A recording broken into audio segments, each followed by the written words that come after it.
지난 설 명절 연휴 기간 도민들의 가장 큰 관심사는 양대 선거와 코로나19 종식이었습니다. 예전까지 진영 논리에 함몰됐던 선거 이슈는 이제는 인물론과 또 지역 현안 등에 대한 실리로 넘어온 모습입니다. 또 코로나19가 바꿔놓은 현실과 미래에 대한 기대, 그리고 우려가 교차했습니다. 박원기 기자입니다.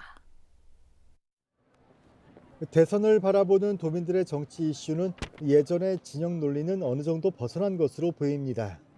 2030 세대를 중심으로 실리를 쫓으면서 지역색이 두드러지지 않고 있습니다. 국민의힘은 이 같은 분위기에 편승해 전라북도 민심을 공략 20% 이상의 지지를 얻고자 노력 중입니다. 반면 더불어민주당은 90% 이상의 압도적 지지를 자신하고 있습니다.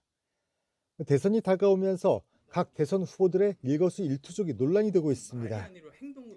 때문에 안철수와 심상정 후보 지지세도 그 관건으로 작용하고 있습니다. 지방선거는 대선에 치이면서 아직 이슈가 잠잠한 모습입니다. 하지만 유권자들의 실질적 관심은 각 기초단체장과 도지사 선거 등에 집중될 수밖에 없습니다. 내 삶에 직접적으로 영향하는 선거이기 때문에 대선보다는 아무래도 관심을 더 많이 가질 수밖에 없는 상황이지요. 전주 지역은 옛 한방직 부지 개발 문제가 완주하는 통합의 문제가 이슈로 부상하고 있습니다. 진안과 장수, 무주 지역은 특별한 소재는 없지만 각 입지자들을 중심으로 저마다의 색깔을 내세우며 선거 분위기를 고조시키고 있습니다.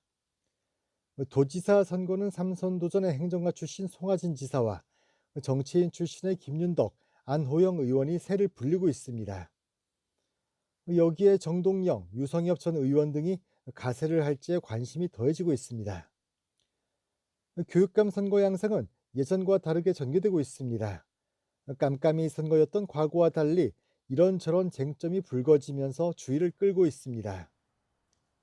오미크론이 코로나19 대세종이 되면서 하루 평균 확진자 수가 가파르게 상승하고 있습니다. 확진자가 크게 늘면서 대응 체계 역시 변화됐습니다. 한편에선 일상 속 감기 같은 존재가 되길 기대하고도 있습니다.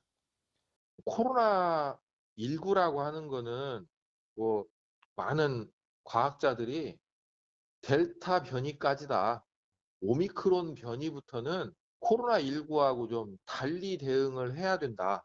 전파력은 엄청나게 높지만 그래서 우리가 기존의 대응 체계로 대응한다는 자체가 불가능하지만 천만다행으로 중증도가 네. 많이 낮아졌다.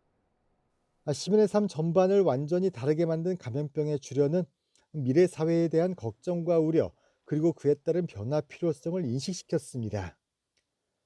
2022년 설명절 5일간의 연휴는 시민들에게 변화 고민, 희망과 우려를 생각하게 만든 시간이었습니다. BTV 뉴스 박원기입니다.